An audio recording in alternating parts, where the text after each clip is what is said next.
Cecil and Becky Sowell are back with us this afternoon, and Marv's here too. It is beautiful to see people coming back, as has been mentioned in just about every service here lately. But I was just thinking while we were singing, I wonder if heaven's going to be somewhat like this when those of us who are up there and people start coming in and we get to greet one another there. It's a little taste of heaven on earth. Genesis chapter 24. Genesis 24. Last week we talked about those who are going to be having children. But we've had another thing going on here at Forest Hill this year, and that is people getting married. And some people dating more seriously and starting to think towards that direction. And, you know, it's hard to ignore, and nor would I want to, when I'm up here preaching, this row right here, and they stand out because they're all young except for one. Yeah, I'm not gonna mention any names, which one doesn't belong there, but everybody else is young. And so I was thinking about the past, really several months, you know, what can we do, not just for them, but for all of us, but especially with those who are going to plan to be married someday. And you'll notice this title of the sermon today, and it's going to be for the next several weeks, Don't Get Married Until. Don't Get Married Until. We're going to have several points to this, but we want to at least mention a couple today from Genesis chapter 24, then a couple more, Lord willing, next Sunday. Before you start looking at rings, before you go out and buy a dress or look at a dress or say yes to the dress, before you go and reserve the tuxedos and the flowers, and before you say I do, you need to hear from God when it comes to the subject of marriage and what it means to be a faithful and good spouse and to find a good and faithful person to marry. To many, there's only one thing scarier than marriage, and that is being single. And we live in a culture right now where many in society view being single as almost like a sickness. Well, you know, and they'll ask you, when are you getting married? When are you getting married? When are you getting married? I want to start off by making sure that I'm clear when I say you don't have to get married. You could live the rest of your life and you could not be married. You could have a happy life. You could be a productive Christian, and it would be okay if you chose to do that. The Apostle Paul chose to do that, and it was very effective. Singleness is not a sickness. It's a season in your life, perhaps before you get married, but even if it's not, even if it lasts your whole life, there's nothing wrong with that. But it is, if you plan on getting married, your single time is a season in which you can learn things that you need to know before you get married. And I'll go ahead and tell you again, I guess this is confession time. There's no way in all of this lesson I'm going to tell you everything you'll need to know so you can have a problem-free marriage. I don't think a lesson or a series of lessons could do that. But we're going to give you some things that will help you so much in having a good marriage, having a happy marriage, and being there for each other and helping one another get to heaven. The first thing I want us to notice today is don't get married until, here's our first until you hear from God. Don't get married until you hear from God. Young people, write these down. And if you don't do that, go save this YouTube video. And anybody who's single, and pay close attention to these.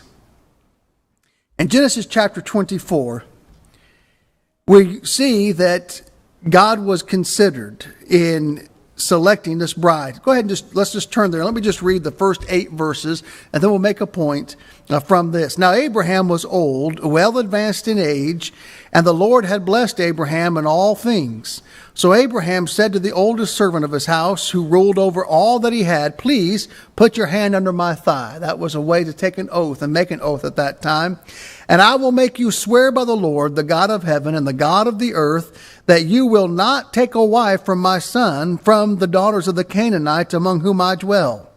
But you shall go to my country and to my family and take a wife for my son Isaac." And the servant said to him, "Perhaps the woman will not be willing to follow me to this land. Must I take your son back to the land from which you came?" But Abraham said to him, "Beware that you do not take my son back there. The Lord God of heaven, who took me from my father's house and from the land of my family, and who spoke to me and swore to me, saying, 'To your descendants I give this land,' He will send his angel before you, and you shall take a wife for my son from there. And if the woman is not willing to follow you, then you will be released from this oath. Only do not take my son back there." Don't get married until you hear from God. And here's one of the things that you need to hear from God. And here it is. Compromise is not a consideration. Do not consider compromising when it comes to selecting a mate. Abraham asked his servant to find a wife, and you notice how many times he indicates that compromise cannot be considered. When you look for this woman from my people, here's exactly what I want you to do. Young people and those who are looking to get married someday, during the courting process, you've got to work extra hard, both of you do, where there will never be any compromise in your relationship during the dating, courting process, whatever you want to call it, during that process.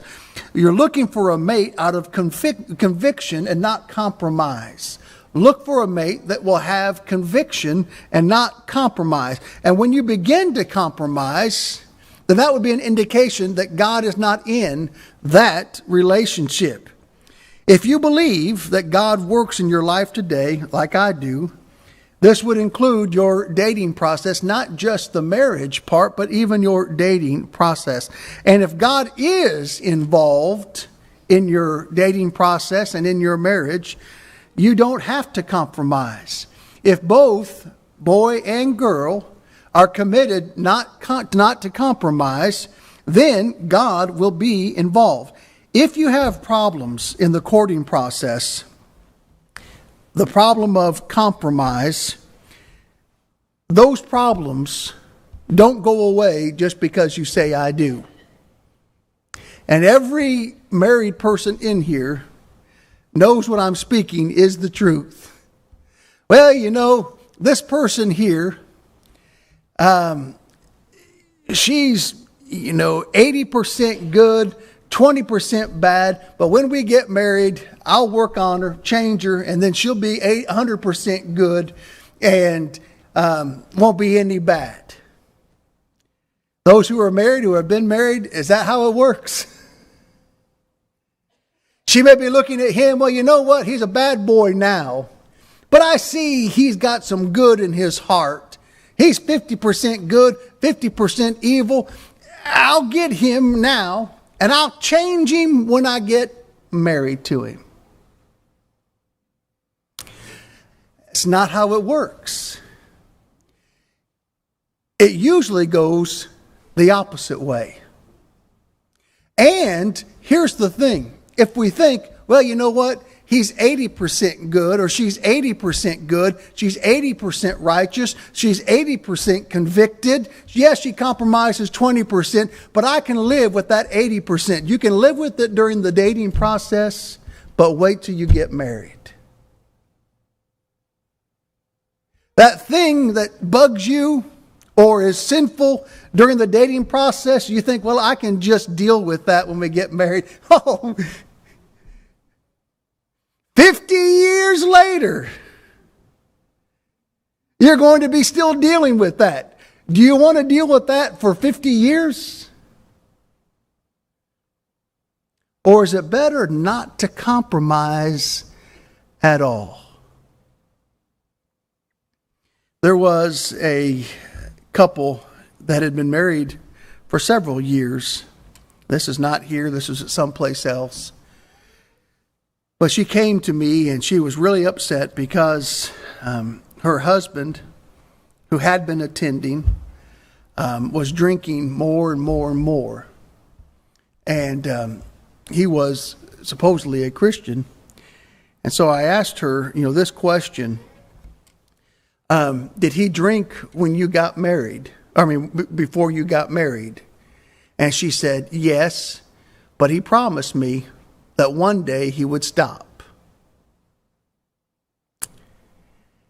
And I said, well, there's two people to blame in this situation, and one of them's you. She thought that she could change him after they got married, but you know what happened? The drinking just got worse and worse and worse and worse. And then other things started happening because of that. Had she not compromised in the first place, that would have never been a problem she had to deal with in that marriage. And dads and parents, both of you, don't you love how Abraham is involved in this courting process? Do you know what country, and I can't speak about the European countries, the countries that I'm most familiar with, do you know which country that the parents are the least involved in the courting and dating process? It's the country in which we live. As a matter of fact, we look at other countries that the parents are heavily involved and we almost look down our noses at them. Look at Abraham here, how involved he was. Some are thinking, well, my teen doesn't want me involved.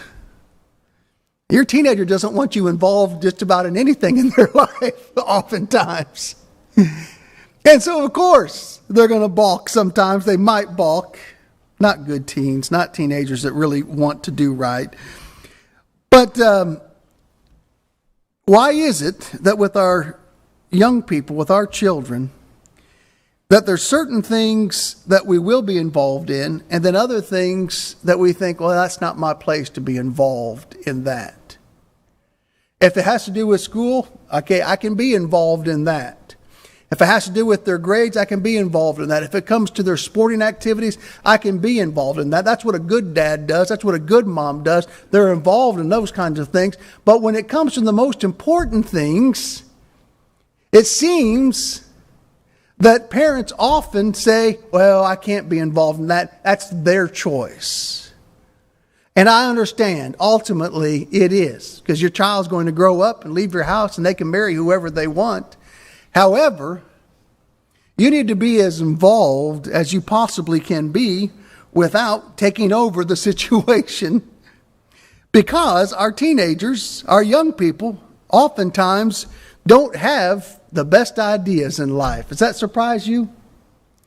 That these boys probably do some things that the rest of us know is unwise. When's the last time you climbed a tree, Brother Mosier? Yeah. All right, I'll see you up front. Lines of sin. These guys can probably do that and get as high up there as what they want to, and they can maybe even jump out of that tree and land and maybe skin up their knee. I'm not going to do that. I know of a young man that lit off bottle rockets in his house towards his brother. And there was a teenager when he did it. That's not good. He wouldn't do that today because his wife would kill him. But the point is this. Fathers, your teenager may balk at the idea of you being involved in the courting process and asking questions and pointing some things out. But they'll appreciate it, hopefully, later on. Dads, you can prepare your daughters for the courting and dating process. Number one, take your daughter out and show her how a gentleman treats a lady. He's going to open the door for her. When he gets to the car, he's going to open the car door for her. He's not going to sit out the driveway and honk the horn or text her and say, I'm here, come on out. No, he's going to go up. Take your daughter out and show her how a gentleman treats a lady. And you treat your sons, show your sons how to treat a lady by how you treat your wife. You know that most people grow up and treat their spouse just like their dad treated their mom. Now, you can overcome that. It's not a given that, okay, my dad was this, so I'm going to be that. Obviously, that's not the case. As a matter of fact, some men are better husbands because they saw how horribly their dads treated their mother, and they said, I'm not going to be like that. But the best thing we can do to show our sons how a man treats a woman is to treat our wife the way we, number one, want our daughters to be treated, give them expectations, and then number two, how we want our sons to treat their ladies that they're going to date. Third in this, moms, don't try to be the cool mom when your daughter is in the process of looking for a mate. I've heard this question, asked from time to time, and never asked my daughters this because I don't want to know. Number one, maybe that's just a dad-daughter thing. But then, did he kiss you? How about asking some questions of substance? Did he hold the door open for you? Did he talk about good things? Did he talk about godly things? Son, did she talk about good things, about godly things? How did she talk about her parents? Was it in a positive light, a negative light? How did he talk about his dad, about his mother? Did he gossip about them? Did he put them down? Was he kind of have a rebellion? There's all kinds of questions you can ask as parents to try to show your children, listen, this is the type of guy you're looking for. This is the type of girl that you are looking for. Go back to this chapter 24, verses 1 through 8, and I want you to see how compromise was not a consideration. He said, verse 8, if the woman is not willing to follow you, then you will be released from this oath, only do not take my son back there. If the woman is not willing to follow you, you're released from this. Well, if this woman won't, how about I just take another? You're expecting me to go here and find a mate for your son. If this one says no, why don't I just grab one of these other ones? Or better yet, why don't I go get your son, take him back with me, and let him just choose whomever he wants? No. You do not take my son back there. And if the woman will not come with you, then you are released from that. In other words, do not compromise. You think at the beginning, I can overlook some of these things. But that's short-sighted because if you want to be righteous, then it's not just a year or 2 or 3 of marriage. It's until death do us part. And I'll close with this and just kind of give you, and we'll talk a little bit more about this next week. But here's the thing. Well, I can always be a faithful Christian no matter what. And that's true. You can. If your spouse does never obey the gospel, it's true. You can be a faithful Christian. You can raise good and godly children. But here's the thing. You marry that person, he never obeys or she never obeys. And you say, well, I can deal with that. He just won't go to church with me. I've got a lot of friends here anyway. I don't need him to come with me anyway. But then you have a child. Is that child going to go to worship with you? Is that child going to go to Bible class with you? Is he going to encourage that? And then what's it look like to your son who you say Bible class and worship is the most important thing that you can do on this earth? Each week we do this. And they see the other one, husband or wife, staying at the house. Now, he might or she might not be discouraging, like, I don't want him to go to Bible class. But just by not being a part of the work of the church, he's discouraging his children from being everything that they can be. You see, this is the kind of compromise I'm talking about. Right now, we're just presenting the problem. Next week, we're going to talk about the solution to this. Compromise is not a consideration. What's worse than staying single for the rest of your life? What's worse? Marrying somebody that's going to take you away from God, lead you away from God, or make the rest of your life miserable. Do not compromise. If you have to stay single till you're 49 like me, don't compromise. Don't compromise. You have an opportunity to do something about your own life at this time. And before you can say, well, I'm not going to compromise and get an ungodly mate, you got to be godly yourself. And it does start with you. Do you believe that Jesus Christ is the Son of God? If you do, then that really changes everything, doesn't it? You're going to repent of your sins, Acts 2:38. You're going to confess his name before men, Romans chapter 10. You're going to be baptized into Christ, Galatians 3:26 and 27. And you're going to live faithfully unto death because you believe Jesus Christ is the Son of God. Do you believe that? If so, what will you do about it? And perhaps at one time you did obey, but you've not been living as you should. Would you come home? Don't compromise yourself. How hypocritical it would be to look for a spouse who was faithful when you weren't faithful yourself. Get right. Be with God. Walk with him each day. Won't you come? Well, together we stand and sing this song. Should you be free from the burden